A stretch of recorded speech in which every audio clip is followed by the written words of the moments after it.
Kuna kisa ambacho kina funzo kubwa sana, natamani ukisikilize. Usiskip video hii, sikiliza mpaka mwisho. Hapo zamani aliishi mwanaume mmoja aliyeitwa Omar, ambaye alifungwa gereza bila hatia.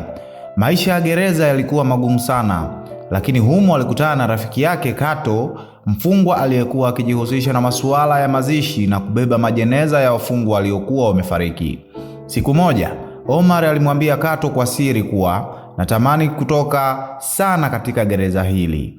Kato alimwambia mpango hatari sana, ambapo alimwambia siku itakapolia kengele ya mazishi, ingia ndani ya jeneza, utatolewa nje pamoja na maiti, ndipo utakapopata uhuru wako.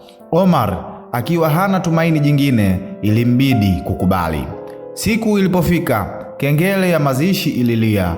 Omar akaingia ndani ya jeneza, moyo ukiwa na hofu lakini pia matumaini. Jeneza likabebwa na kutoka nje ya gereza.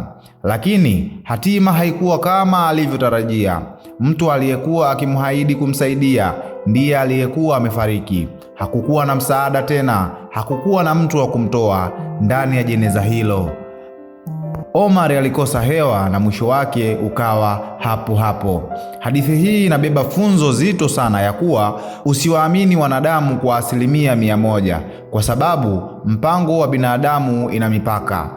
Muamini Mwenyezi Mungu peke yake, kwa sababu msaada wa kweli na wokovu wa uhakika hutoka kwake peke yake. Asante.